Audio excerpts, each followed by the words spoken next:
থাকাকালীন ইউসুফ আলাইহিস সালামকে স্বপ্নে দেখছিল 3 রাত। তৃতীয় রাত্রে জুলেখা স্বপ্নের মধ্যে ইউসুফ আলাইহিস সালামকে পরিচয় জিজ্ঞেস করছিল। তো ইউসুফ আলাইহিস সালাম স্বপ্নের মধ্যে জুলেখাকে পরিচয় দিছিল, আমি আজিজে মিশর, মিশরের প্রধানমন্ত্রী।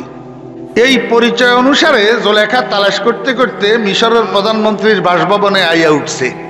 বাসভবনে আসি আজিজে মিশরকে ঠিকই পাইছে, কিন্তু স্বপ্ন দেখা চেহারা এটার সাথে এটার মিল নেই।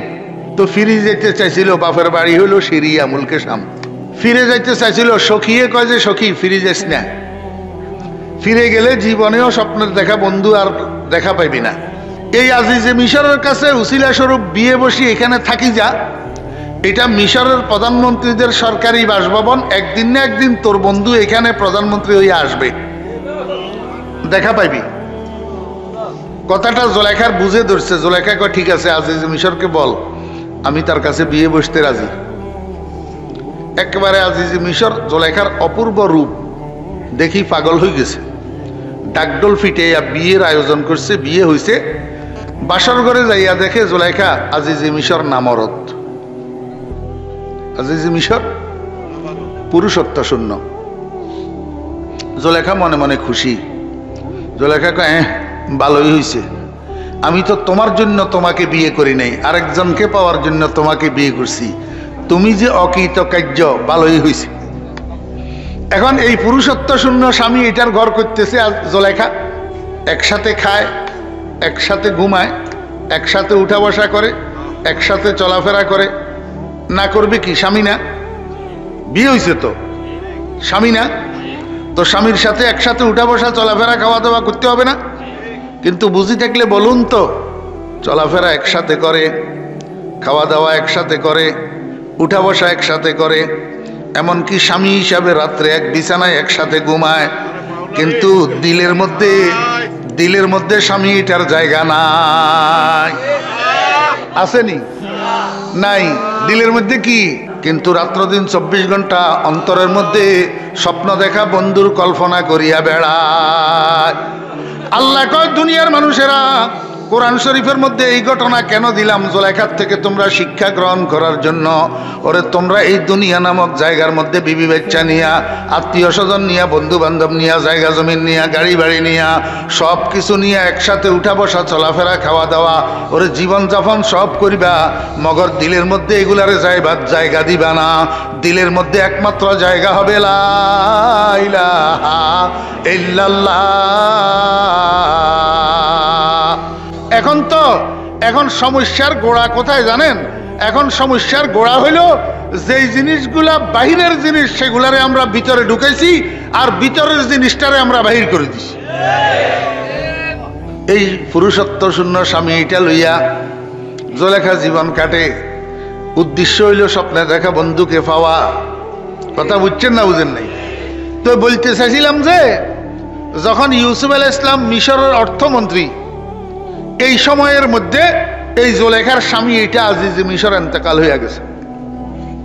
যখন এন্তেকাল হইয়া গেছে, মিশরের বাদশাহ কি করছে? হযরত ইউসুফ আলাইহিস সালামের দড়ি আজিজে মিশর বানাইয়া দিছে। এখন একসাথে ইউসুফ আলাইহিস সালামের কাছে দায়িত্ব কয়টা? 2টা। একে তো আজিজে মিশর, আর একে উজিরে খাজানা। একসাথে 2 দায়িত্ব পালন করতেছে। অল্প কিছুদিন যাওয়ার পর মিশরের বাদশাহ যখন দেখছে, ওরে বাবার এইটা মানুষ নাকি, মানুষের মধ্যে এত প্রতিভা কেমনে থাকে। বাদশাহ একদিন রাজ দরবারের মধ্যে, আল্লাহু আকবার, দরবারের যত বড় বড় কর্মকর্তা কর্মচারীরা আছে সবাইরে দাওয়াত দিছে, ইউসুফ আলাইহিস সালামেরও দাওয়াত দিছে। দাওয়াত দিয়া এই ভরা দরবারের মধ্যে মিশরের বাদশা রাইয়ান হযরত ইউসুফ আলাইহিস সালামকে 2 বাহু ধরি সিংহাসনের মধ্যে বসাইয়া দিছে।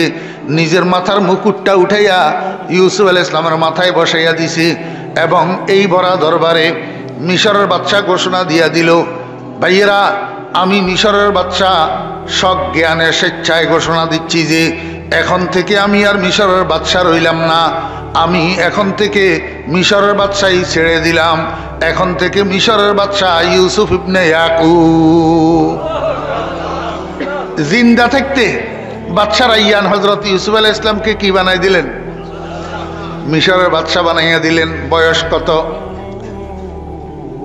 মাত্র 25, মাত্র 25, বড়া যৌবন।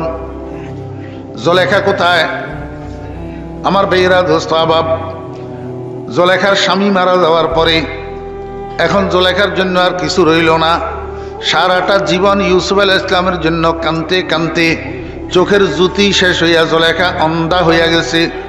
বয়স তো 40-এর উপরে হইয়া গেছে। মাথার চুল সাদা হইয়া গেছে, কোমর বাঁকা হইয়া গেছে। মাথার উপরে স্বামীর ছায়া ছিল, সেটাও শেষ হইয়া গেছে। বাপের বাড়ি থেকে আসার সময় বাপে একটা খাদেমা দিছিল, সখী দিছিল, এই সখীটাও মারা গেছে। জুলেখার আরেকটা কাজ আছিল, হযরত ইউসুফ আলাইহিস সালামের নাম জুলেখার সামনে কেউ উচ্চারণ করলে জুলেখা খুশি হইয়া আল্লাহু আকবার ওই মানুষটাকে সোনা রূপা হীরা জওহর যা হাতের কিছু পাইতো কিছু না কিছু দিত।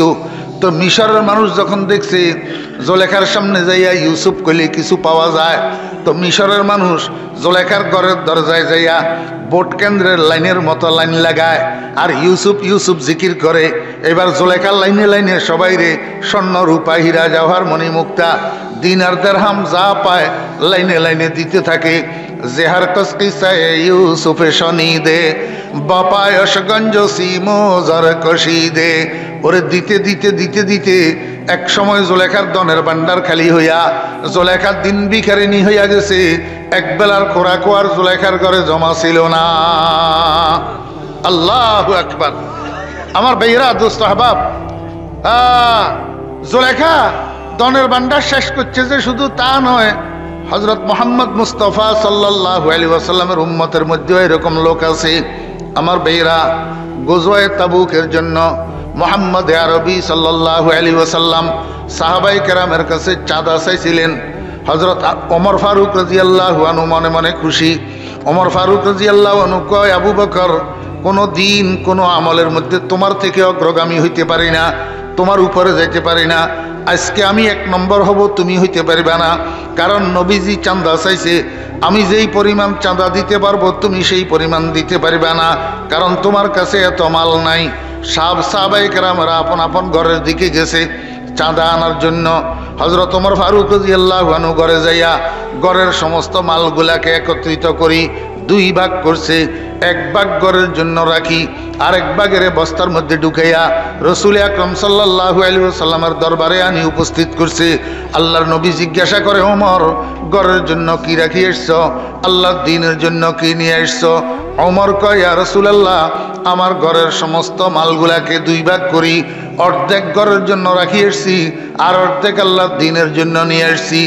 এই সময়ের মধ্যে দেখা যায় হযরত আবু বকর সিদ্দিক রাদিয়াল্লাহু আনহু মাথার উপরে একটা বস্তা লইয়া আসতেছে। রাসূল আকরাম সাল্লাল্লাহু আলাইহি ওয়াসাল্লামের সামনে আনি যখন ফেলছে, নবীজি জিজ্ঞেস করে, আবু বকর, ঘরের জন্য কি রাখি এসছো? আল্লাহর দ্বীনের জন্য কি নিয়ে এসছো? আবু বকর কয়, ইয়া রাসূলুল্লাহ, আমার ঘরের মধ্যে যাহা কিছু ছিল, এমনকি দেওয়ালের উপরে একটা সুই ছিল, সুই, এই সুইটা পর্যন্ত বস্তার মধ্যে ঢুকাইছি। ঘরের সমস্ত সম্পদ আল্লাহর দ্বীনের জন্য আপনার কদমে হাজির করছি। ঘরের মধ্যে আল্লাহ এবং আল্লাহর রাসূলকে রাখি এসছি। আল্লাহু আকবার। হযরত ওমর ফারুক রাদিয়াল্লাহু আনহু মনে মনে কয়, আবু বকর, আজকেও তো পারলাম না তোমার চেয়ে অগ্রগামী হইতে, আজকেও পারলাম না। যদিও তোমার মালের পরিমাণ কম, কিন্তু আমি তো ঘর খালি করিয়ে আসতে পারি নাই, তুমি তো ঘর খালি করিয়ে আসলা, আজকেও তোমার আগে যেতে পারলাম না। ওয়ালি সিদ্দিকের জাহানুন জলিয়ুন আলাল আগিয়ারে মিন গায়রে ইহতিমালি, दुनियाए सदाकत में तेरा नाम रहेगा, सिद्दीक तेरे नाम से इस्लाम रहेगा। अल्लाहु अकबर। আমার বেয়েরা দোস্ত আহবাব, এই আবু বকর সিদ্দিক রাদিয়াল্লাহু আনহু রে গালি দে এই ইরানি শিয়া এগুলা। হযরত আবু বকর সিদ্দিক রাদিয়াল্লাহু আনহু রে গালি দে, কিরকম গালি? আমার বেয়েরা দোস্ত আহবাব, এই শিয়া নেতা প্রয়াত আয়াতুল্লাহ রুহুল্লাহ কুমিনি তার কিতাব কশফে আসরারের মধ্যে লিখেছে, রসুলের আমি যদি কখনো মক্কা মদিনার উপরে ক্ষমতাশালী হইতে পারি, রসুলে খোদার পাশে 2 ভূত শুইয়া রয়েছে, এই 2 ভূতকে সেখান থেকে উঠাইয়া লোহিত সাগরে নিক্ষেপ করা, এটা হবে আমার প্রথম কাজ। কে কয়? খুমিনি। কে কয়? খুমিনি। যাকে না বুঝিয়া আজকে দুনিয়ার কিছু কিছু মানুষ এদেরকে ইসলামের ঠিকাদার মনে করে, এদেরকে বিশ্ব মুসলিমের জন্য মডেল মনে করে, বিশ্বের ইসলামিক কান্ট্রির জন্য ইরানকে নমুনা মনে করে, অথচ তাদের নেতা আয়াতুল্লাহ রুহুল্লাহ খুমিনি হযরত আবু বকর সিদ্দিক আর ওমর ফারুক রাদিয়াল্লাহু আনহু সম্পর্কে এই মন্তব্য করে, কয় ওমর ফারুক আর আবু বকর নাকি ওরে জোর জবরদস্তি নবীজির রওজার পাশে কবরের জায়গা দখল করে নিছে। অথচ হুজুরে পাক সাল্লাল্লাহু আলাইহি ওয়াসাল্লাম জীবদ্দশায় ভবিষ্যৎবাণী করে গেছেন, কালান নবী সাল্লাল্লাহু আলাইহি ওয়াসাল্লাম মা মিন মাউলুদিন ইল্লা ওয়া ফি সুররাতিহি মিন তুরবাতিল্লাতি খুলিকা মিনহা হাত্তা ইউদফানা ফিহা ওয়া আনা ওয়া আবু বকরিন ওয়া উমারু খুলিকনা মিন তুরবাতিন ওয়াহিদাতিন হাত্তা নুদফানা ফিহা। আল্লাহর হাবিব জনাবে মুহাম্মদুর রাসূলুল্লাহ সাল্লাল্লাহু আলাইহি ওয়াসাল্লাম ইরশাদ করেন, ওয়া আনা ওয়া আবু বকরিন ওয়া উমারু। রাসূলুল্লাহ সাল্লাল্লাহু আলাইহি ওয়াসাল্লামের জীবদ্দশায় রাসূলুল্লাহ সাল্লাল্লাহু আলাইহি ওয়াসাল্লাম বলে গেছেন, আমি, আমার আবু বকর, আমার ওমর, আমরা তিনজন এক মাটির তৈরি। খুলিকনা মিন তুরবাতিন ওয়াহিদাতিন হাত্তা নুদফানা ফিহা। তোমরা দেখিও আমরা তিনজন একই মাটিতে দফন হব। আল্লাহর নবী ভবিষ্যৎবাণী করে গেলেন, আবু বকর আর ওমর নবীজির সাথে কবরে শায়িত হবে।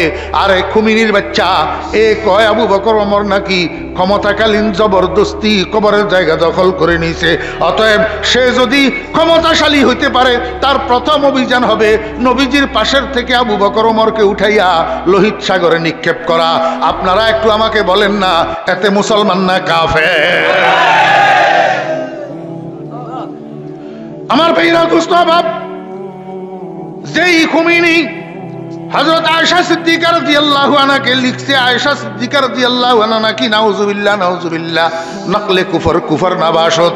আমার আম্মা হযরতে আয়েশা সিদ্দিকা রাদিয়াল্লাহু আনহা নাকি ফতিতা তায়েফা।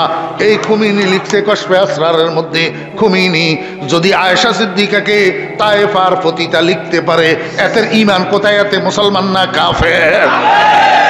আমার ভাইরা দুস্তাবাব, আমি আপনাদেরকে সতর্ক করব, আজকে গোটা পৃথিবীর মধ্যে ইসলামের বিরুদ্ধে যত ষড়যন্ত্র হইতেছে, এই সব ষড়যন্ত্রের মূলে কার্যকরী শিয়া। আজকে আমাদের দেশে আহলে হাদিসের যে ফিতনা, এই ফিতনার পিছনে কার্যকরী শিয়া।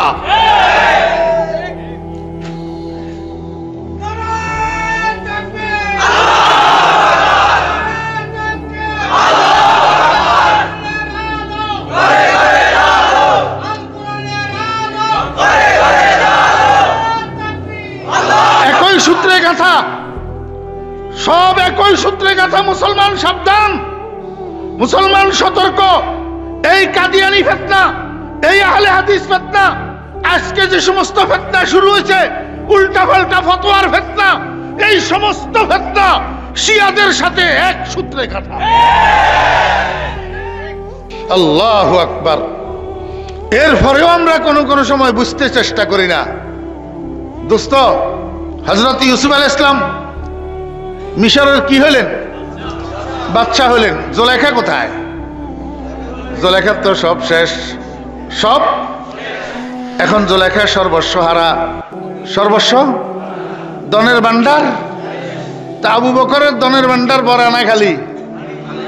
খালি খালি নি, খালি খালি না, আরো শুনেন না, সব তো শেষ। গায়ের মধ্যে একটা দামি কাপড়ের জামা ছিল। কার? আবু বকরের। একটা দামি কাপড়ের, এটারে বিক্রি করছে। বিক্রি করে টাকাগুলা রাসূল আকরাম সাল্লাল্লাহু আলাইহি ওয়াসাল্লামকে চাঁদা দিয়া দিছে। নিজে বাজারে গেছে, বাজারে যাইয়া ওই যে সালার শট আছে না, এটারে আপনাদের দেশে কি কয়? হ্যাঁ, সালার শট। এই সালার শটের জামার কাপড়ের মাফে মাফে কাটছে। কাটি শটের যে সুতাগুলা আছে না, শটের সুতা সুতলি, এগুলারে খেজুর কাটার পিছনে দিয়ে ছিদ্র করি সুতা এটারে ঢুকাইয়া তো নিজে নিজে সালার শট দিয়া সেলাই করি করি জামা বানাইছে। কি বানাইছে? জামা। এই সালার শটের জামা গায়ে দিয়া মক্কা শরীফের ধনাঢ্য ব্যবসায়ী আবু কুহাফার সন্তান আবু বকর এই সালার শটের জামা গায়ে দিয়া মুহাম্মদুর রাসূলুল্লাহ সাল্লাল্লাহু আলাইহি ওয়াসাল্লামের দরবারে উপস্থিত। আল্লাহ পাক রব্বুল আলামিন আরশে আজিম থেকে তাকাইয়া রইছে। আল্লাহ পাক রব্বুল আলামিন জিবরাইলকে ডাক দিয়েছেন, ও জিবরাইল এদিকে আসো। আর তো আমি বরদাস্ত করতে পারতেছি না, আমার আবু বকর আমার জন্য কি না করলো সব শেষ করি, এখন তো সালার জামা গায়ে দিয়া আমার বন্ধুর দরবারে উপস্থিত হইছে। ও জিবরাইল তুমিও সালার শটের জামা গায়ে দাও। ও জিবরাইল তুমিও সালার শটের জামা গায়ে দাও। সাত আসমানের মধ্যে যত ফেরেশতা আছে সবগুলারে অর্ডার দিয়া দাও, সবে যেন আমার আবু বকরের সম্মানে সালার শটের জামা গায়ে দে। ও জিবরাইল ও লইয়া এই সালার শটের জামা গায়ে দিয়া আমার বন্ধুর কাছে যাইবা, আমার বন্ধুর কাছে যাইবা। আল্লাহ পাকের হুকুমে জিবরাইল আলাইহিস সালাম সালার শটের জামা গায়ে দিয়া গেছেন নবীজির কাছে ওহী লইয়া। আল্লাহর হাবিব কয়, ভাই জিবরাইল আপনি কেন সালার শটের জামা গায়ে দিলেন? জিবরাইল কয়, ইয়া রাসূলুল্লাহ শুধু আমি না, আপনার আবু বকরের কারণে আজকে সাত আসমানের সমস্ত ফেরেশতার গায়ে সালার শটের জামা। ওয়ালি সিদ্দীকের জাহানুন জালিয়ুন, ওয়ালি সিদ্দীকের জাহানুন জালিয়ুন আলাল আগিয়ার মিন গায়রি ইহতিমালি। আমার ভাইরা, কোরআন শরীফের মধ্যে কোন সাহাবীর সোহবত সাব্যস্ত নাই একমাত্র আবু বকর ছাড়া। আবু বকর যে রসুলের সাহাবী এটা কোরআনের দ্বারাই সাবেত। অতএব কোনো মানুষ যদি আবু বকরের সোহবতকে অস্বীকার করে সে ইমানদার থাকতে পারে না, কারণ এর দ্বারা কোরআন শরীফকে অস্বীকার করা হয়। সানিয়াসনাইন ইযহুমা ফিল গায়র, সানিয়াসনাইন ইযহুমা ফিল গার ইয ইয়াকুলু লিসাহিবিহি, ইয ইয়াকুলু লিসাহিবিহি। অতএব আবু বকর যে সাহেবে রসুল এটা কোরআন শরীফের দ্বারা সাব্যস্ত। যদি কেউ আবু বকরের সোহবতকে অস্বীকার করে সে কোরআনের অস্বীকারী বিদায় ঈমানের গণ্ডিভুক্ত থাকতে পারে না। যদি শুধু সোহবতকে অস্বীকার করলে বেঈমান হয়ে যায় তো আবু বকরের ঈমান অস্বীকারী কি থাকে আমাকে বলে? যে আবু বকরকে বেঈমান কয়, যে আবু বকরকে মুরতাদ কয়, কশফে আসরারের মধ্যে খুমিনি আবু বকরের মুরতাদ লিখছে, তো মুরতাদ। তা আবু বকরের যদি মুরতাদ লেখা হয়, যদি আমরা তার কথা বিশ্বাস করি তো আমাদের ঈমান থাকেনি, আমাদের ঈমান থাকবে? তো নিজের ঈমান বাঁচানোর জন্য খুমিনি রে কাফের করতে বাধ্য হইলাম না? খুমিনি রে কাফের, খুমিনির দোসররা কাফের, খুমিনির অনুসারীরা কাফের করতে বাধ্য হইলাম না? আল্লাহু আকবার। সর্বসহারা জুলাইখা এখন কি করে? মিশরের বাজারের মধ্যে যাইয়া ভিখারিনীর বেশে, পাগলিনীর বেশে গলিয়ে গলিয়ে ঘুরে, গলিয়ে গলিয়ে ছোট ছোট বাচ্চারা জুলাইখা পাগলি, জুলাইখা পাগলি কইয়া কইয়া জুলাইখার গায়ে ঢিল মারে। আমার আল্লাহ আরশে আজিম থেকে তাকাইয়া তাকাইয়া হাসে, ও জুলাইখা এবার বুঝো, এবার বুঝো আল্লাহ পাক জুলাইখারে এতটুকু নিচে কেন নামাইলো? জুলাইখা তো আজিজে মিশরের স্ত্রী ছিল, মহিলাদের মধ্যে মিশরের সেকেন্ড ইন পজিশন ছিল। Second in position, first in position হলো রানী, সেকেন্ড ইন পজিশন আজিজে মিশরের স্ত্রী। যেহেতু আজিজে মিশর সেকেন্ড ইন পজিশন, জুলাইখা তো তৎকালীন সময় ইউসুফ আলাইহিস চেয়ে সুন্দর কোনো পুরুষ ছিল না, আর জুলাইখার চেয়ে সুন্দরী কোনো রমণী ছিল না। জুলাইখা তো ক্ষমতার অধিকারিণী ছিল, ধনের ভান্ডারের মালিক ছিল, আজিজে মিশরের স্ত্রী ছিল। জুলাইখার দর্প আর গর্বে থর থর করি মাটি কেঁপত জুলাইখার কদমের ভারে। এমন জুলাইখারে আল্লাহ পাক এত নিচে কেন নামাইলো? ওরে দুনিয়ার মানুষকে বুঝাই দিতে চায়, ও দুনিয়ার মানুষেরা খবরদার, আর যাহা করবি অহংকার করিস না, অহংকার আমার সয় না। এলেমওয়ালার জন্য এলেমের অহংকারের অনুমতি নাই, মালওয়ালার জন্য মালের অহংকারের অনুমতি নাই, আমলওয়ালার জন্য আমলের অহংকারের অনুমতি নাই, ক্ষমতাওয়ালার জন্য ক্ষমতার অহংকারের অনুমতি নাই, বংশমর্যাদার ওয়ালার জন্য বংশমর্যাদার অহংকার করার অনুমতি নাই। আল্লাহ কয়, বান্দা অহংকার করিও না, আমি সবকিছু বরদাস্ত করি কিন্তু অহংকার বরদাস্ত করি না। আমি মানুষের অন্যায়গুলাকে ইচ্ছা করলে মাফ করি, ইচ্ছা করলে কিয়ামতের জন্য দেরি করি, কিন্তু অহংকারীরে আমি জায়গায় জায়গায় অপদস্থ করিয়া ছাড়ি। অহংকারীরে আমি সুযোগ দিই না, আমি অহংকারীরে জায়গায় জলিল খার করিয়া দিই।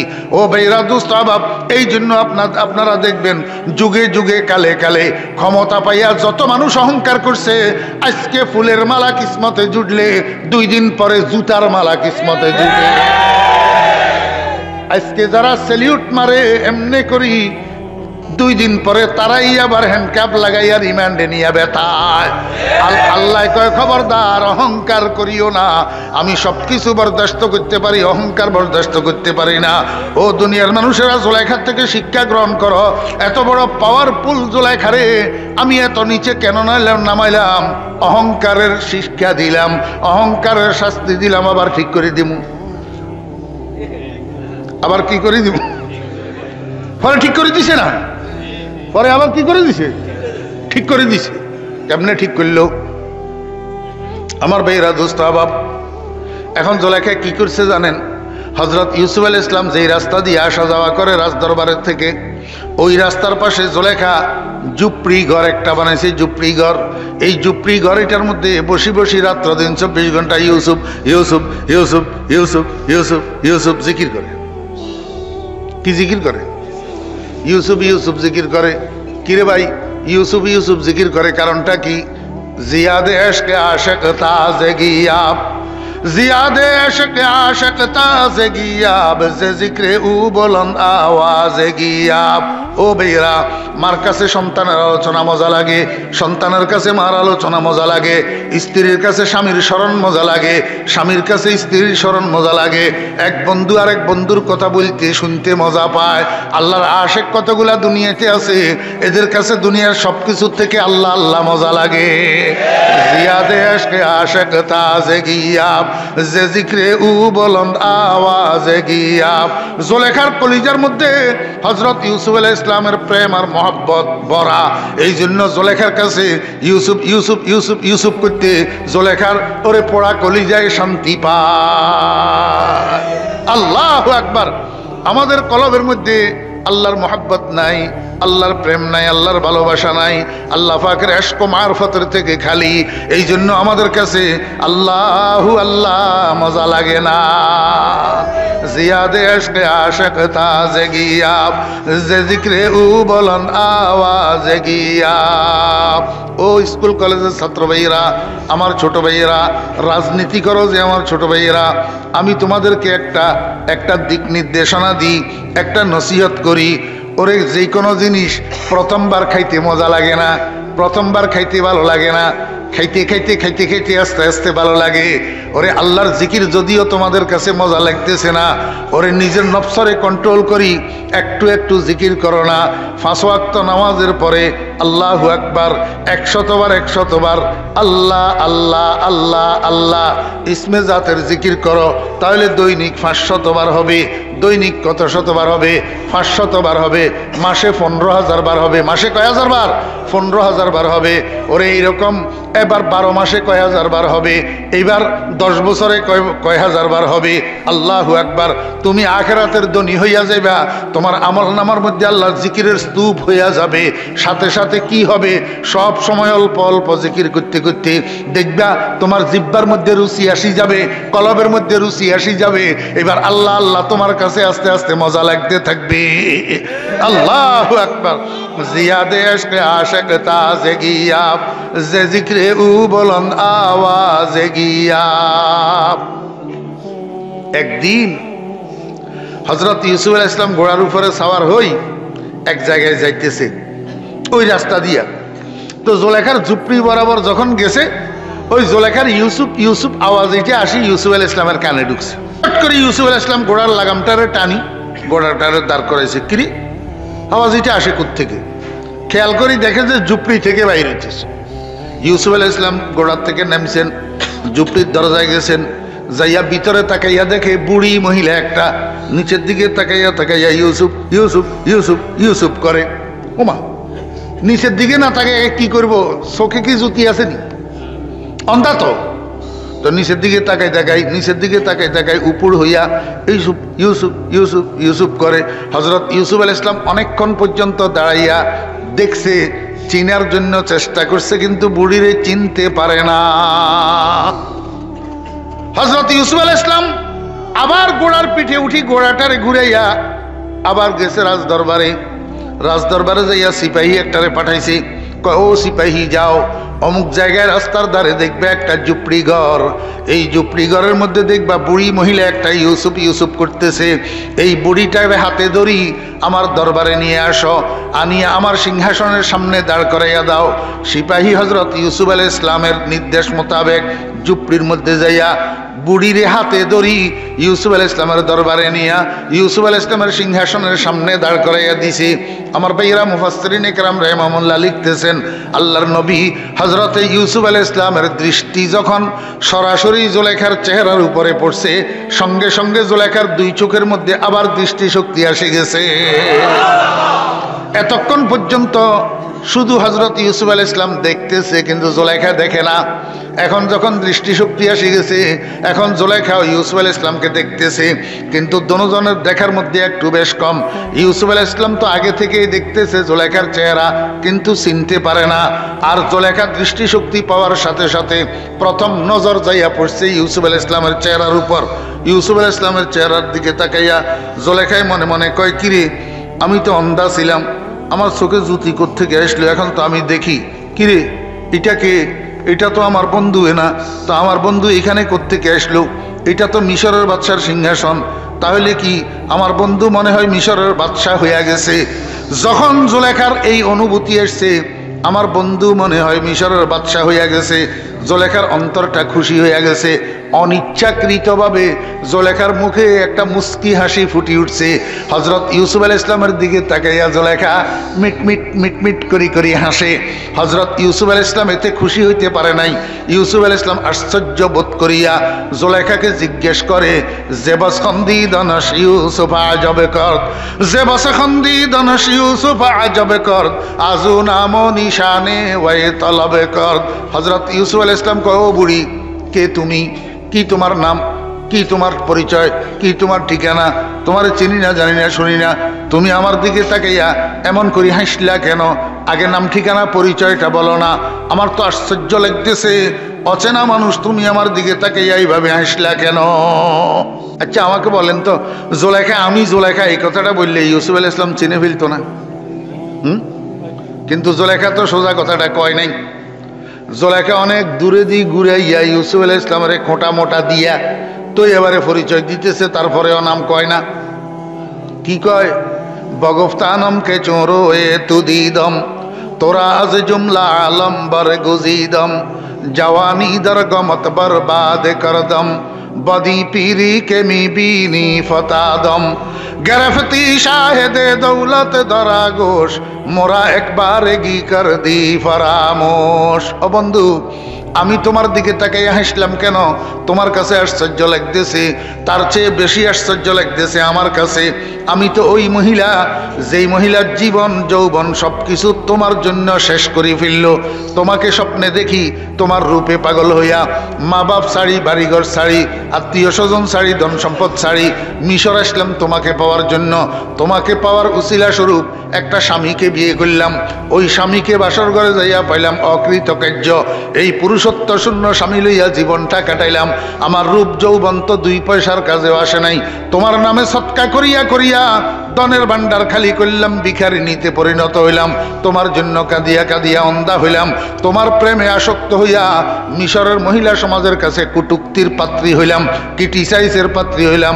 অবন্ধু, আজকের এই বার্ধক্যে উপনীত হইলাম তোমার কারণে। আমার তো আশ্চর্য লাগতেছে, তুমি কিনা সামান্য মিশরের বাদশাহী একটু কোলে পাইয়া আমার মতো দয়ালু মহিলাটারে কেমনে ভুলিয়া গেলা। গ্রেফতি শাহেদে দৌলত দরা গোশ, মোরা একবার গি কর দি ফরামোশ।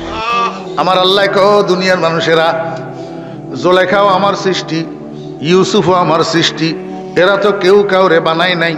দ্বিতীয় কথা হইল, জুলেখা যা কিছু করছে নিজের একতরফা প্রেমকে সফল করার জন্য করছে। এটা তো ওয়ান সাইড অ্যাফেয়ার। এখানে আমার ইউসুফের তো কোনো ভূমিকা ছিল না। তারপরেও যদি জুলেখা আমার ইউসুফকে এরকম খোঁটা দিয়া বলতে পারে, মিশরের বাদশাহীটা কোলে পাইয়া আমার মতো দয়ালু মহিলাটাকে কেমনে ভুলিয়া গেলা? ও বান্দা, তোদেরকে আমি একটু জিজ্ঞেস করতে পারি না? ইয়া আইয়ুহাল ইনসান মা গাররাকা বিরাব্বিকাল কারীম আল্লাযী খালাকাকা ফাসাওয়াকা ফাআদালাকা ফি আইয়ি সূরাতিন মা শাআ রাক্কাবাক। আল্লাহ কয়, বান্দা তোরে বানাইছে কে? তোর চোখ বানাইছে কে? তোর কান বানাইছে কে? তোর নাক বানাইছে কে? তোর ঠোঁট বানাইছে কে? তোর জিহ্বা বানাইছে কে? তোর ব্রেন বানাইছে কে? তোর হাত বানাইছে কে? তোর হাতের আঙ্গুলগুলা কে বানাইছে? এই এক একটা আঙ্গুলের এক একটা সাইজ, এক একটা আঙ্গুলের এক একটা সাইজ। দুইটা আঙ্গুল সমান নাই, একটা আঙ্গুলের সাথে আর একটা আঙ্গুলের সাইজ সমান নাই। আল্লাহ পাক রব্বুল আলামিন কয়, বান্দা দুনিয়ায় নিয়ে গবেষণা করতে পারস, অ্যাটম বোম বানাইতে পারস, রকেট বানাইতে পারস, বেলুন বানাইতে পারস, কম্পিউটার বানাইতে পারস, রোবট বানাইতে পারস, শুধু এইটা নিয়ে গবেষণা করতে পারস না। আমি যে এমন একটা সাইজ বানালাম তোর আঙ্গুলগুলার এক একটার সাথে এক একটা সাইজ সমান না, কিন্তু খানার প্লেটের মধ্যে ভাতের লোকমা গ্রহণ করার জন্য যখন আঙ্গুলগুলারে উপর করবি সবগুলা সাইজ সমান, সবগুলা সাইজ সমান। ও বান্দা, আগে থেকে আমি যদি সবগুলারে সমান বানাইতাম, তুই ভাতের লোকমা লওয়ার জন্য আঙ্গুল যখন প্লেটের উপরে রাখতি তখন একটা লম্বা একটা খাটো হইয়া থাকতো, ছিদ্র দিয়ে ভাত বাইর হয়ে যেত, তুই ভাতের লোকমা গ্রহণ করতে পারতি না। আমি এমন সাইজে বানাইছি ওরে দরকারের সময় সবগুলা সাইজ সমান হইয়া যায়। সুরতে নকশায় এলাহি খুদ তুই আরেফে আশিয়া কামাহি খুদ তুই। ও বান্দা, সব রিচার্জ করতে পারস, এইটা কেন পারস না? আমি তোর আঙ্গুল ফাঁসটা ফাঁসটা কেন দিলাম? ও বান্দা, ফাঁসটা ফাঁসটা আঙ্গুল কেন দিলাম? তুই দেখ, গবেষণা করি। আল্লাহু আকবার। এটা আলিফ, এটা প্রথম লাম, এটা দ্বিতীয় লাম, এই দুইটারে একসাথ করলে গোলহা। এটা আলিফ, এটা প্রথম লাম, এটা দ্বিতীয় লাম, এই দুইটারে একসাথ করলে গোলহা।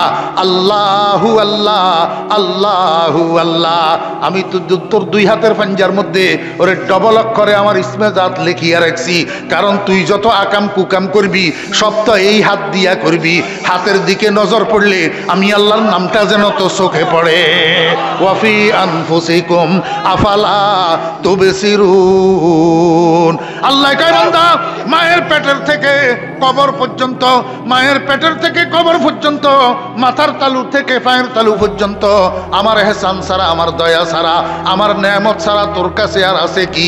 ওরে সামান্য জায়গা জমিন কোলে পাইয়া, স্ত্রী পুত্র কোলে পাইয়া, গাড়ি বাড়ি কোলে পাইয়া, দুনিয়াদারি কোলে পাইয়া আমার মতো দয়ালু খোদাটারে কেমনে ভুলিয়া গেলি? কিসে তোকে ধোঁকা দিয়া বুলাইয়া দিল? ইয়া আইয়ুহাল ইনসান মা গাররাকা বিরাব্বিকাল কারীম। ও বান্দা, ও যুবকেরা, তরুণেরা, ও স্কুল কলেজের ছাত্ররা, ও বিএনপি আওয়ামী লীগের কর্মীরা, নানার বাড়িতে যাইতে পারো, খালার বাড়িতে যাইতে পারো, মামার বাড়িতে যাইতে পারো, তোর ব্যবসা প্রতিষ্ঠানে যাইতে পারোস, তোর রাজনীতির অফিসে যাইতে পারোস। ওরে তোরে বানোই না, তোরে সৃষ্টি করনেওয়ালার বাড়ির দরজায় কেন তোর কদম পড়ে না? আল্লাহর ঘরের দরজায় কেন তোর কদম পড়ে না? তুই সব জায়গা চিনস, মসজিদের বিটি কেন চিনস না? ইয়া আইয়ুহাল ইনসান মা গাররাকা বিরাব্বিকাল কারীম। কোন সে বস্তু তোরে ধোঁকা দিয়া তোর এমন দয়ালু প্রভুটাকে বুলাইয়া দিল? গ্যারেপ্তি শাহেদে দৌলত দরাগোশ, মোরা একবার এগি কর দি ফরামোশ। আল্লাহু আকবার। জানা জানে ইন্না লিল্লাহি ওয়া ইন্না ইলাইহি রাজিউন। হ্যাঁ,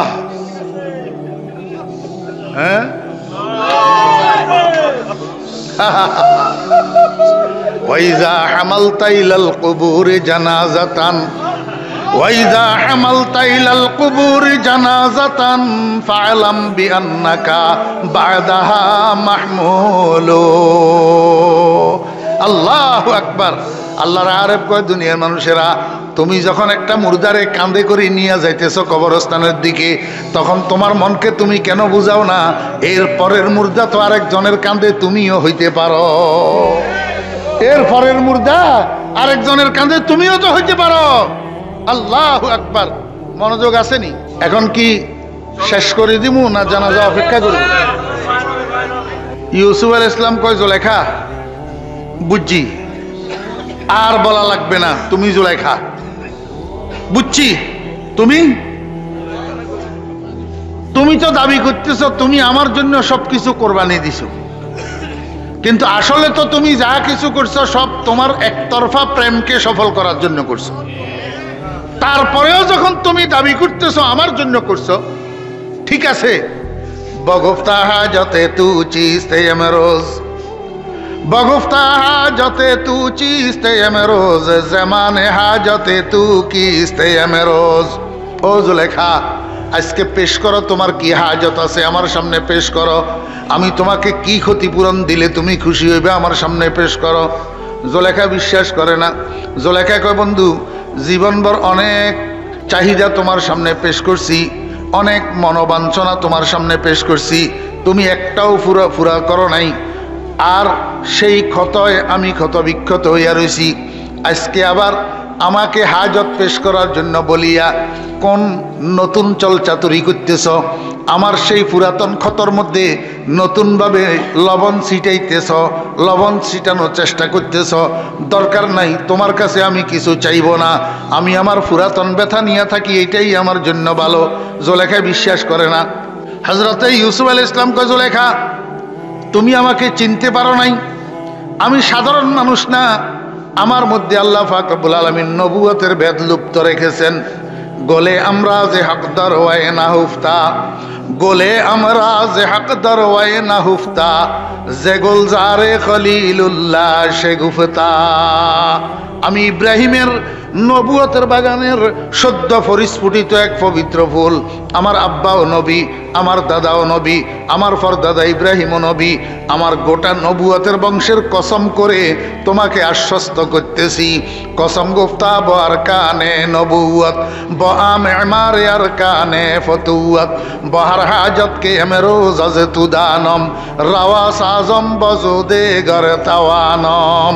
ও জুলেখা, আমি আমার নবুয়তের বংশের কসম করে তোমাকে আশ্বাস দিলাম, আজকে তুমি আমার সামনে যত হাজত পেশ করবা, যত চাহিদা পেশ করবা, যত মনস্কামনা পেশ করবা, যত তাড়াতাড়ি যত দ্রুত সম্ভব আমি তোমার চাহিদা পূরণ করে দেওয়ার জন্য চেষ্টা করব।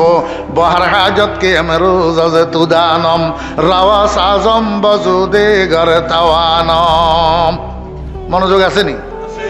জুলেখা নিচের দিকে তাকাইয়া কয়, জুলেখা নিচের দিকে তাকাইয়া মনে মনে কয়, বন্ধু আজকে যখন কসম করছে তাহলে মনে হয় কিছু পাওয়া যাবে, কিন্তু বন্ধুর কাছে আমি এখন নিজেকে কেমনে পেশ করি, বন্ধুর কাছে বন্ধুকে কেমনে চাই?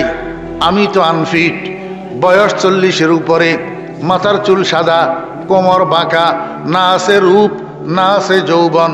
বন্ধু এখন বড়া যৌবনের অধিকারী, বন্ধু এখন মিশরের বাদশাহ। আমি বন্ধুর কাছে কেমনে নিজেকে পেশ করতাম?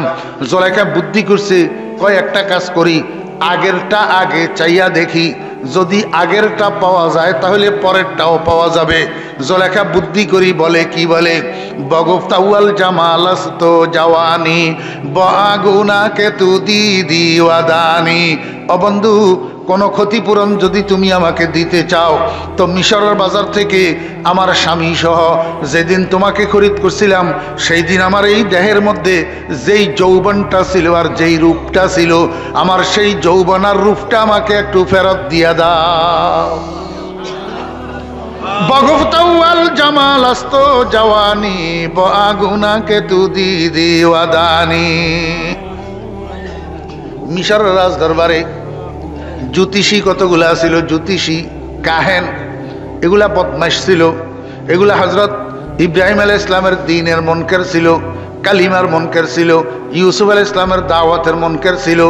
এরা ইউসুফ আলাইহিস সালামকে নবী বিশ্বাস করতো না। আমার বেরা দোস্ত আবাব এখন সুযোগ পাইছে, এখন জুলেখা যখন ইউসুফ আলাইহিস সালামের কাছে রূপ আর যৌবন ফেরত চায়, এখন এই জ্যোতিষী এগুলা আসি হযরত ইউসুফ আলাইহিস সালামকে চ্যালেঞ্জ করি বসছে, কয় ইউসুফ তুমি না বলে নবী? কয় আবার শিওর, আমি নবীজির মধ্যে কোনো সন্দেহ আছে নাকি? কয় তুমি যদি সত্যি নবী হইয়া থাকো তো জুলেখার যৌবন আর রূপ ফিরাইয়া দাও, যদি ফিরাই দিতে না পারো তাহলে তোমার এতদিনের দাবি সব মিথ্যা প্রমাণিত হবে। জ্যোতিষীর বাচ্চারা মনে করছে যৌবন আর রূপ একবার চলে গেলে এটা বন্যার পানির মতো, সাগরের থেকে ফেরত যেমন আনা যায় না, যৌবন আর রূপ একবার চলে গেলে এটা ফেরত আনা যায় না। জুলেখার দাদাই, ইউসুফের দাদাইও আনতে পারবে না। জ্যোতিষীরা এই জন্য চ্যালেঞ্জ করে বসছে হজরত ইউসুফ আলাইহিস সালামকে নাকাম করার জন্য।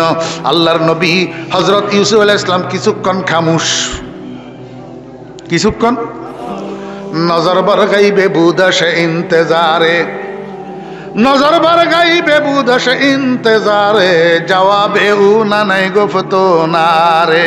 ওই টেলিফোনের লাইনের কানেকশন আরশের সাথে লাগাইয়া বসে রইছে। দেখা যায় সেদিক থেকে কি গ্রিন সিগন্যাল না রেড সিগন্যাল, দেখে যে না গ্রিন সিগন্যাল। এবার জুলেখারে ডাকছে, কয় জুলেখা এদিকে আসো। স্টেজে ডাকিয়ে আনি, সিংহাসনের ফাঁসে দিয়ে জুলেখারে বসাইছে। বসাই কাঁধের উপরে হজরত ইউসুফ আলাইহিস সালামের একটা বড় চাদর আছিল, চাদর ইটারে লইয়া জুলেখার মাথার উপরে দিয়া আপাদমস্তক জুলেখাকে ডেকে দিছে।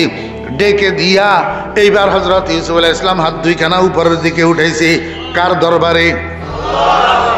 আরে আল্লাহর দরবারে, দাতার দরবারে। কার দরবারে? ও দোস্ত বাপ, দাতা আল্লাহ না গাউসুল আজম? দাতা আল্লাহ নি না গাউসুল আজম? তাহলে ইয়া আল্লাহ এইটা না বলা হবে, ইয়া গাউসুল আজম বলা হয় কেন?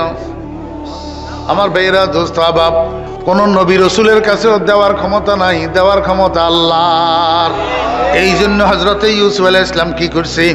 হাত দুইখানা উপরের দিকে উঠেছে, বিট বিট বিট বিট বিট বিট ঠোঁট দুইটা নড়ে। কি জন্য? ওই দোয়া চলতেছে, চোখের পানি জর জর জর জর করে ফুটতেছে। বজম্বায়দ লবে ইউসুফ দোয়ারা, বজম্বায়দ লবে ইউসুফ দোয়ারা, রাওয়া সাজদ লব আবে বাকারা। হযরতে ইউসুফ আলাইহিস সালামের ঠোঁট দুইটা বিট বিট করে করে আল্লাহর কাছে দোয়া করতেছে। ওরে চোখের পানি ঠোঁটের উপর দিয়া নিচের দিকে ঝর্ণার মতো প্রবাহিত হইতেছে। আরেফে জামি রহমতুল্লাহ আলাইহি বলেন, আসলে এটা ইউসুফ আলাইহিস সালামের চোখের পানি ছিল না, এটা আল্লাহর রহমতের বৃষ্টি ছিল। ওর দীর্ঘদিন পরে জমিনে যখন নতুন বৃষ্টি হয়, ও মরে যাওয়া ঘাস পাতা তরুলতা, মরে যাওয়া ঘাস পাতা তরুলতা আবার নতুন করে সজীবতা পায়, আবার তরুতাজা হয়। একদিকে হযরত ইউসুফ আলাইহিস সালামের চোখের পানি পড়তেছে, আর একদিকে চাদরের ভিতর জুলেখার অবয়বের মধ্যে পরিবর্তন শুরু হয়ে গেছে। দীর্ঘ সময় পর্যন্ত হযরতে ইউসুফ আলাইহিস সালাম দোয়া মুনাজাত করার পরে এবার মুনাজাত শেষ করছে। হাত দুইখানার মুখের মধ্যে মুছে বসার থেকে উঠছে, জুলেখার মাথার উপর থেকে এক টান দিয়া চাদরটা উঠাইয়া ফেলছে। ওই রাজ দরবারে হাজার হাজার মানুষের উপস্থিতি ছিল, ওই জ্যোতিষীর বাচ্চারাও ছিল, সবাই জুলেখার দিকে তাকাইয়া রইছে। জুলেখা এখন আগের জুলেখা আর নাই, জুলেখা এখন 18 বছরের কুমারী হইয়া রইছে। जवानी मुर्दा शरा जिंदगी दाद, जवानी मुर्दा शरा जिंदगी दाद, रुखशरा खलाते फरखंदगी दाद। আল্লাহর হাবিব জনাব মুহাম্মদ রাসূলুল্লাহ সাল্লাল্লাহু আলাইহি ওয়াসাল্লাম বলেন, হে আমার উম্মতগণ, আল্লাহ পাক জুলেখাকে এই রূপ যৌবন ফেরত দিয়া ক্ষতিপূরণের দৃষ্টান্ত স্থাপন করছে। ও দুনিয়ার মানুষেরা, আল্লাহর আশিকেরা, তোমরা আল্লাহ পাকের হুকুম মানিয়া, আল্লাহ পাকের নিষেধ মানিয়া যত জিনিসের থেকে দুনিয়াতে বঞ্চিত হইতেছ, খোদার কসম এই সমস্ত কিছুর ক্ষতিপূরণ আল্লাহ পাক তোমাদেরকে জান্নাতের মধ্যে দিয়া দিবে। ওয়ালাকুম ফিহা মা তাশতাহি আনফুসুকুম ওয়ালাকুম ফিহা মা তাদদাউন। যাহা মুখে চাইবা, যাহা মুখে চাইবা, আল ইদ্দিআউ ইয়াকুনু বিল লিসান, এটাও আল্লাহ পাক দিবেন। আর যেটা মুখে চাইবা না, অন্তরের দ্বারা কল্পনা করিবা, আল ইশতিহাউ ইয়াকুনু বিল কলব, অন্তরের চাহিদা হবে, আল্লাহ পাক সেটাও পূরণ করিয়া দিবে। আল্লাহ কয়, বান্দা, 1 নম্বরে ক্ষতিপূরণ দিয়া দেব তোদের যৌবনে। জুলেখারে আল্লাহ পাক রব্বুল আলামিন ক্ষতিপূরণ দিয়েছে কিসের? 1 নম্বরে যৌবনের। আল্লাহ পাক রব্বুল আলামিন কয়, বান্দা, বেহেশতের মধ্যে আমি যত ক্ষতিপূরণ দেব, সবচেয়ে 1 নম্বরে ক্ষতিপূরণ হবে যৌবনের। কেমনে? কয়, বেহেশতের শাহী গেটের মধ্যে আমি অটো মেশিন বসাইয়া রাখবো। তোমরা যতজন দুনিয়ার থেকে মরে যাইবা, যেই বয়সে মরিবা সেই বয়সে হাসরের মাঠে উঠবা। তুহশারুনা কামা তামুতুন, যেই বয়সে দুনিয়া থেকে মরিবা সেই বয়সে হাসরের মাঠে উঠবা, সেই বয়সে ফুলসিরাত পাড়ি দিবা, সেই বয়সে জান্নাতের দরজা পর্যন্ত যাইবা। কিন্তু জান্নাতের গেটটা অতিক্রম করি ভিতরে ঢুকার সময় অটো স্ক্যানিং মেশিনের মতো স্ক্যানিং হইয়া ওরে 90 বছরের বুড়া 33 বছরের যুবক হইয়া যাইবা, ওরে 80 বছরের বুড়ি 18 বছরের যুবতী হইয়া যাইবা। বেহেশতে ঢুকার সময় দুনিয়ার যৌবন আর বেহেশতের যৌবনের মধ্যে বেশ কম কি? কয় দুনিয়ার যৌবনটা তো কচু পাতার পানির মতো। কিসের মতো? फूल बनने की खुशी से मुस्कुराती है कली, फूल बनने की खुशी से मुस्कुराती है कली, दर हकीकत ये तगय्युर मौत का पैगाम है। ও যুবকেরা, যৌবন এটারে এত খুশির জিনিস মনে করিও না। কচু পাতার পানির ভরসা আছে, তোমার যৌবনের ভরসা নাই। আজকে 33, 2 দিন পরে 35, 2 দিন পরে 40, 3 দিন পরে 55, আর 2 দিন পরে 60, দেখবা যৌবন নাই। মাথার চুল সাদা, মুখের দাড়ি সাদা। ওরে ফরিদুদ্দিনও তো তোমাদের মতো একদিন এগুলা কালো ছিল, ফরিদুদ্দিনও তো তোমাদের মতো যুবক ছিল। আজকে যৌবন এটা কোথায় গেছে? তোমার যৌবনও একদিন এরকম থাকবে না। ওরে দুনিয়ার যৌবন থাকে না। বাকাইতু আলা শাবাবিন কাদ তাওয়াল্লা, বাকাইতু আলা শাবাবিন কাদ তাওয়াল্লা, ফায়া লাইতাশ শাবাবা লানা ইয়াউদু ওয়ালাউ আন্না শাবাবা ইউবাউ বাইআন লা আতাইতুল বাইআ মা ইউরিদু। যদি যৌবন দুনিয়ার কোনো হকার, দুনিয়ার কোনো ফেরিওয়ালা যদি বিক্রি করতে পারত, তাহলে আমি ফরিদুদ্দিন আমার হকার রে, আমার ফেরিওয়ালা রে, আমার স্থাবর অস্থাবর সব কিছু দিয়া আমার যৌবনটা ফিরে লওয়ার চেষ্টা করতাম। কিন্তু কান্দিয়া মরি, আমার সেই যৌবন তো আর কেউ ফেরত দিতে পারবে না। কিন্তু জান্নাতের যৌবন দুনিয়ার যৌবনের মতো না। হাজার হাজার বছর, লক্ষ লক্ষ বছর, কোটি কোটি বছর, অনাদি অনন্তকাল জান্নাতের হায়াত। এই অনাদি অনন্তকাল তুমি 33 হই থাকবা, যুবক যুবকই থাকবা। কোনোদিন তোমার বয়স 34 হবে না। তুমি 18 থাকবা, যুবতী যুবতীই থাকবা। কোনোদিন তোমার বয়স 20 হবে না। ওয়ালাকুম ফিহা মা তাশতাহি আনফুসুকুম ওয়ালাকুম ফিহা মা তাদউন। একটা একটা করি এই ক্ষতিপূরণের দৃষ্টান্ত যদি আমি আপনাদেরকে দিই, তো আরো 2-4 ঘন্টা বললেও ক্ষতিপূরণ শেষ। শুধু একটা ক্ষতিপূরণের কথা বলি। আমার ভাইরা, দোস্ত, আবাব, আল্লাহ পাক জান্নাতের মধ্যে মানুষকে যত ক্ষতিপূরণ দিবেন, তন্মধ্যে সর্বশ্রেষ্ঠ ক্ষতিপূরণ কোনটা জানেননি? কালান নবী সাল্লাল্লাহু আলাইহি ওয়াসাল্লাম, সাতারাউনা রাব্বাকুম কামা তারাউনা হাযাল কামার ফি লাইলাতি কামালি ওয়া ফি রিওয়ায়াতিন ফি লাইলাতিল বদর আও কামা ক্বালান নবী আলাইহিস সালাতু ওয়াস সালাম। সাহাবী জিজ্ঞেস করেন, ইয়া রাসূলুল্লাহ, দুনিয়ার মধ্যে তো আমরা আমাদের মাশউককে না দেখিয়া ঈমান আনলাম, মাশউককে না দেখিয়া বিশ্বাস করলাম, মাশউককে না দেখিয়া সিজদা করলাম, মাশউককে না দেখিয়া রুকু করলাম, মাশউককে না দেখিয়া দান সদকা করলাম, মাশউককে না দেখিয়া রোজা রাখলাম, সব কিছু না দেখিয়া করলাম। ইয়া রাসূলুল্লাহ, আমাদের মাশউককে আমরা কোনো দিন বুঝি দেখব না।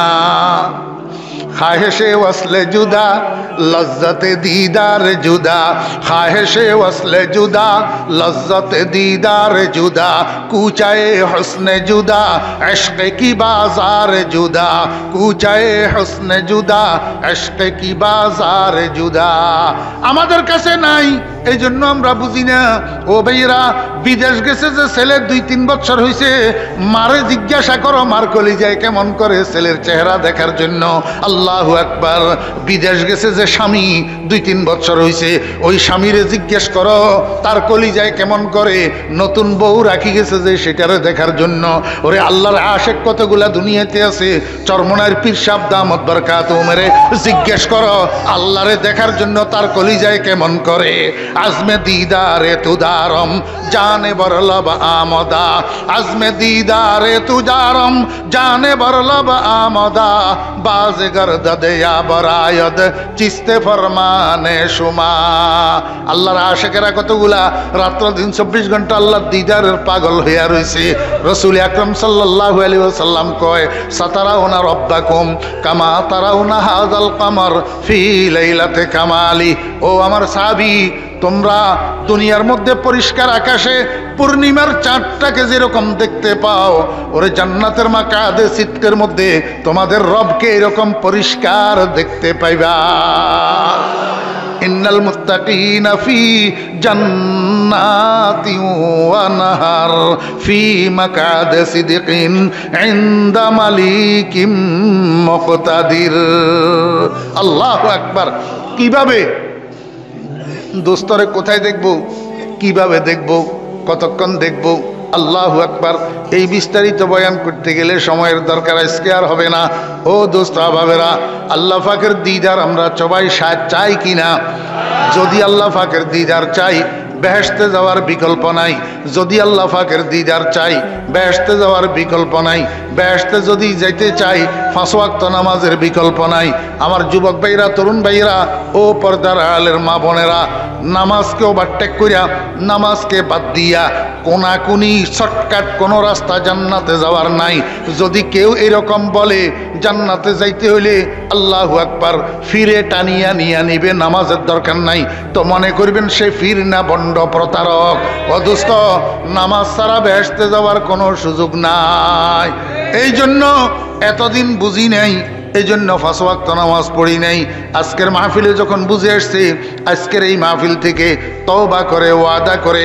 আল্লাহ পাকের সাথে প্রতিজ্ঞাবদ্ধ হইয়া যাই আল্লাহ এতদিন বুঝি নাই এই জন্য 5 ওয়াক্ত নামাজ পড়ি নাই আয় আল্লাহ আজকে বুঝে আসছে ওয়াদা করলাম আয় আল্লাহ ওয়াদা করলাম এখন থেকে মৃত্যু পর্যন্ত আর 5 ওয়াক্ত নামাজ কোনো দিন ছাড়ব না তৈয়ার আছেননি সবাই আল্লাহ কবুল ফরমান আল্লাহ কবুল ফরমান ও দোস্ত এখন মুসলমানের ছেলে কতগুলো আছে মোবাইলের মধ্যে বাংলা হিন্দি ছায়াছবির গান ঢুকাই রাত্র দিন 24 ঘন্টা বাংলা হিন্দি ছায়াছবির গান শুনে আর গান গায় ওরে কোরআন শরীফের তেলাওয়াত শুনে না আল্লাহ জিকির তাদের মুখ থেকে বাইর হয় না কারণটা কি রুচি নষ্ট হইয়া গেছে জিকির মজা লাগে না কোরআন তেলাওয়াতের আওয়াজ মজা লাগে না গান বাজনার আওয়াজ মজা লাগে আল্লাহু আকবার ও ভাইরা মানুষের যখন রুচি নষ্ট হইয়া যায় খানা রুচি লাগে না তখন ডাক্তারের কাছে যায় যাইয়া কয় ডাক্তার সাহেব আমার রুচি নষ্ট হইয়া গেছে খাওয়া দাওয়া আমার কাছে ভালো লাগে না